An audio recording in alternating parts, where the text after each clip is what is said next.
ദേശാഭിമാനിയുടെ ആ പരസ്യ തന്ത്രം കൊള്ളേണ്ടടുത്ത് കൊണ്ടു. ചക്കിന് വെച്ചത് കൊക്കിന് മാത്രമല്ല കാക്കയ്ക്കും കുയിലിനും വരെ കൊണ്ടു എന്ന് പറയേണ്ടി വരികയാണ്. സതീശന്റെ വെപ്രാളവും സതീശന്റെ വെപ്രാളത്തിനനുസരിച്ച് കൂലിയെഴുത്തുകാരുടെ ചോദ്യമൊക്കെ ഒന്ന് കാണേണ്ടതാണ്. സ്വപ്നത്തിൽ പോലും കരുതിയിരുന്നില്ല ഇങ്ങനെ ഒരു നീക്കം. ഇതിപ്പോ നാട്ടുകാരുടെ പണമെടുത്ത് സർക്കാർ കൊടുത്തു അത്രേ. ഈ അടുത്ത ദിവസം തെലങ്കാന സർക്കാരിൻ്റെതായി പത്രത്തിൽ വന്ന പരസ്യങ്ങൾ അതിന്റെ പണം സതീശന്റെ വീട്ടിൽ നിന്ന് എടുത്ത് കൊടുത്തതായിരിക്കും. അതും പോരാഞ്ഞിട്ട് 10 വർഷത്തിന് മുന്നേ ഉമ്മൻചാണ്ടി സർക്കാർ അവർ ചെയ്ത ജനസമ്പർക്ക പരിപാടി ഉൾപ്പെടെയുള്ളതിന്റെയൊക്കെ പരസ്യം അതും സതീശന്റെ വീട്ടിൽ നിന്നായിരിക്കും എടുത്ത് കൊടുത്തിട്ടുള്ളത്, നാട്ടുകാരുടെ പൈസയല്ല.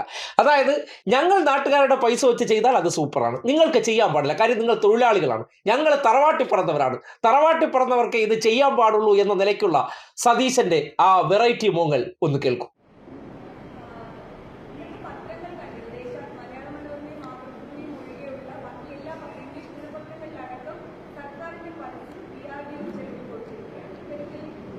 ഈ PRD പബ്ലിക് റിലേഷൻസ് ഡിപ്പാർട്ട്മെന്റ് എത്രമാത്രം അധപതിപ്പിക്കാമോ എന്നതിന്റെ ഏറ്റവും വലിയ ഉദാഹരണമാണ് ഇന്ന് കണ്ടത്.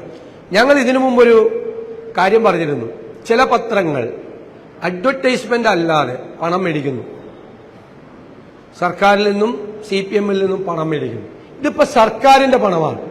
സർക്കാരിന്റെ പണം 10 കൊല്ലം മുമ്പുള്ള നെഗറ്റീവായിട്ടുള്ള കാര്യങ്ങൾ മാത്രം പ്രൊജക്ട് ചെയ്തുകൊണ്ടുള്ളൊരു പേജ്. രണ്ടാമത്തെ പേജ് 10 കൊല്ലം ഈ ഗവൺമെന്റിന്റെ നേട്ടങ്ങൾ മാത്രം പ്രൊജക്ട് ചെയ്തുകൊണ്ടുള്ള ഒരു പേജ്. ഞാൻ ചെയ്യേണ്ട PRDയുടെ പരിമിതിക്ക് അപ്പുറത്തേക്ക് PRD പോയിരിക്കുകയാണ്. ഇതിന് നേതൃത്വം കൊടുത്ത ഉദ്യോഗസ്ഥന്മാർ ഇതിന് മറുപടി പറയേണ്ടി വരും ഭാവിയിൽ. ഈ രാഷ്ട്രീയ നേതൃത്വത്തിന്റെ നിർദ്ദേശം കേട്ട് ഇത്തരം ഹീനമായ പ്രചരണ തന്ത്രങ്ങൾ നാട്ടുകാരുടെ പൈസ വെച്ചിട്ടാണ്, നാട്ടുകാരുടെ പണമാണ്, അവരാരും വീട്ടിൽ നിന്നല്ല ഇത് കൊടുക്കുന്നത്. മാത്രമല്ല ഈ ഗവൺമെന്റ് ഇതിന്റെ പേയ്മെന്റും കൊടുക്കാൻ പോകുന്നില്ല, അടുത്ത ഗവൺമെന്റിന്റെ തലയിലാണ് ഇതിന്റെ പേയ്മെന്റ്. എന്നിട്ട് ഒരു നേരത്തെ ഉണ്ടായിരുന്ന ഒരു ഗവൺമെന്റിന്റെ ആ കാലത്തെ നെഗറ്റീവായിട്ടുള്ള കാര്യങ്ങൾ മാത്രം പറഞ്ഞുകൊണ്ട് സർക്കാർ ചെലവിൽ ജനങ്ങളുടെ നികുതി പണത്തിന്റെ പേരിൽ നടത്തുന്നത് ഹീനമായ പ്രചരണമാണ്. നാട്ടുകാരുടെ പണം ഉപയോഗിച്ച് അത് ചെയ്യാൻ പാടില്ല. അതിനെതിരായിട്ട് നിയമപരമായ നടപടിയും സ്വീകരിക്കും, രാഷ്ട്രീയമായ നടപടികളും ഞങ്ങൾ സ്വീകരിക്കും. ഇതിന് കൂട്ടുനിൽക്കുന്ന ഉദ്യോഗസ്ഥന്മാരെ കൊണ്ട് ഞങ്ങൾ ഉത്തരം പറയിപ്പിക്കുകയും ചെയ്യും. ഒരു സംശയം വേണം. ഇത്രയും ഒരു തരം താണ രീതിയിലുള്ള ഒരു പ്രചരണം, ഒരു അഡ്വർടൈസ്മെന്റ് ആണ് എന്ന് പോലും തോന്നാത്ത രീതിയിലാണ് ആ പ്രചരണം നടത്തിയിരിക്കുന്നത്.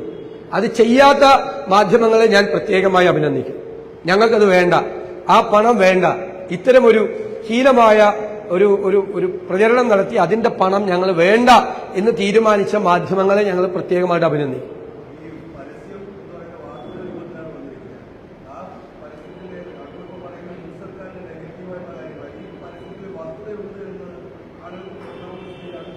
അതായത് ശരിക്കും CPM-ന്റെ മുഖപത്രമായ ദേശാഭിമാനിയുടെ ബോണ്ടാണ് അതിൽ ഉപയോഗിച്ചിരിക്കുന്നത്. ദേശാഭിമാനി പത്രത്തിൽ തയ്യാറാക്കിയ സംഭവമാണ് ഇത്. അങ്ങനെ തന്നെ അത് കൊടുത്തിരിക്കുന്നത്. ഇത് യാഥാർത്ഥ്യമാണ് എന്ന് തോന്നുന്ന തരത്തിൽ ഒരു പരസ്യത്തിന്റെ രൂപമില്ലാതെ കൊടുത്തിരിക്കുക. അതാണ് ഞാൻ ആദ്യം പറഞ്ഞത്. പരസ്യമാണെന്ന് മനസ്സിലാവില്ല, ഇതൊരു റിയൽ വാർത്തയാണ് റിപ്പോർട്ട് ചെയ്തിരിക്കുന്നത് എന്ന് തോന്നുന്ന തരത്തിലാണ്. അത് അഡ്വർടൈസ്മെന്റ് ചട്ടങ്ങൾക്ക് തന്നെ വിരുദ്ധമാണ്. ഞങ്ങളതിന് ലീഗലായിട്ട് നേരിടും. അഡ്വർടൈസ്മെന്റ് ചട്ടങ്ങൾക്ക് വിരുദ്ധമായിട്ടാണ് ഇത് കൊടുത്തിരിക്കുന്നത്, ഈ പരസ്യം കൊടുത്തിരിക്കുന്നത്. അത് സർക്കാരിന്റെ പണം, നാട്ടുകാരുടെ പണമാണ്, നമ്മുടെ നികുതി പണം ഉപയോഗിച്ചാണ് ചെയ്തിരിക്കുന്നത്. CPM കൊടുക്കണമെങ്കിൽ കൊടുത്തോട്ടെ, അവരെ കാശ് ഉപയോഗിച്ചപ്പോൾ ഞങ്ങൾ കൊടുക്കും. തെരഞ്ഞെടുപ്പ് ആകുമ്പോൾ പത്രത്തിൽ പരസ്യം കൊടുക്കുക, അത് ഞങ്ങളുടെ പണം ഉപയോഗിച്ചാണ് കൊടുക്കുന്നത്, പാർട്ടിയുടെ പണം ഉപയോഗിച്ചാണ് കൊടുക്കുന്നത്. പാർട്ടി അക്കൗണ്ടിൽ നിന്നാണ് അതിലേക്ക് ഞങ്ങൾ പേയ്മെന്റ് കൊടുക്കുന്നത്. നാട്ടുകാരുടെ പൈസ ഉപയോഗിച്ചല്ല പരസ്യം നിർത്തേണ്ടത്.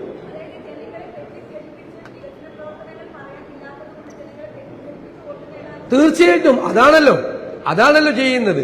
ഇവർക്ക് മുന്നോട്ട് വയ്ക്കാൻ ഒന്നും ഇല്ലാത്തത് കൊണ്ട് പഴയ കാലത്തെ കാര്യങ്ങൾ എന്ന് പറഞ്ഞുകൊണ്ട് ഇവര് നെഗറ്റീവായിട്ട് നടന്നതുപോലെ ഒറിജിനലാണ് എന്ന് രീതിക്കുന്ന രീതിയിൽ പരസ്യം നടത്തുകയാണ്, ആളുകളെ തെറ്റിദ്ധരിപ്പിക്കുന്ന രീതി. കുറെ മൂക്കളെ ഒലിപ്പിച്ച് കരയും, ഒരു സംശയവും വേണ്ട. സതീശ ഒന്നും ആയിട്ടില്ല, തുടങ്ങിയിട്ടേ ഉള്ളൂ. വടി വെട്ടിയിട്ടേ ഉള്ളൂ. ഇത്രയും കാലം കൂലി എഴുത്തുകാരെ കൊണ്ട് നുണകളോട് നുണ ഈ നാടിനോട് വിളിച്ചു കൂവിയതിന് ശേഷം ഇന്നിപ്പോ അതിനെല്ലാം മറുമരുന്ന് കിട്ടുമ്പോ പൊള്ളുന്നല്ലേ. നേരെ കോടതിയിൽ പോകണം, കോടതിയിൽ പോയി തന്നെ ഇക്കാര്യവും പറയണം. ആ അഡ്വർടൈസിംഗ് ആണെന്ന് അതിൽ കൃത്യമായിട്ട് എഴുതിയിട്ടുണ്ട്. ഇതിന് ദേശാഭിമാനിയുടെ എഡിറ്റോറിയലുമായിട്ട് ബന്ധമില്ല എന്നൊക്കെ എഴുതിയിട്ടുണ്ട്. സതീശനെ പോലെ മണ്ടന്മാരല്ല ഇടതുപക്ഷത്തിന്റെ ഭാഗത്തുള്ളവർ എന്ന് തിരിച്ചറിഞ്ഞോളൂ. എന്തായാലും പരസ്യം കൊടുക്കുക എന്നുള്ളത് സതീശൻ തരുന്ന മാർഗരേഖയ്ക്കനുസരിച്ച് കൊടുക്കാൻ തൽക്കാല സൗകര്യമില്ല. ഈ നാട്ടിലെ ജനങ്ങളെ വീട് വീടാന്തരം കയറി കുപ്രചരണങ്ങളും പെരുന്നുണകളും പറഞ്ഞ് തെറ്റിദ്ധരിപ്പിച്ച് മാധ്യമങ്ങളിലൂടെ സർക്കാർ വിശദീകരണം വാർത്തയായി വരാതെ സതീശൻ അടിക്കുന്ന വിടുവായത്തരങ്ങളെയും നുണകളെയും ഹൈലൈറ്റ് ചെയ്ത് കൊടുത്തതിനെ ആ രീതിയിൽ തന്നെ നേരിടും. നാട്ടുകാരെ വസ്തുതകൾ അറിയിക്കാൻ ആ രീതിയിൽ തന്നെയാണ് നേരിടാൻ പോകുന്നത്.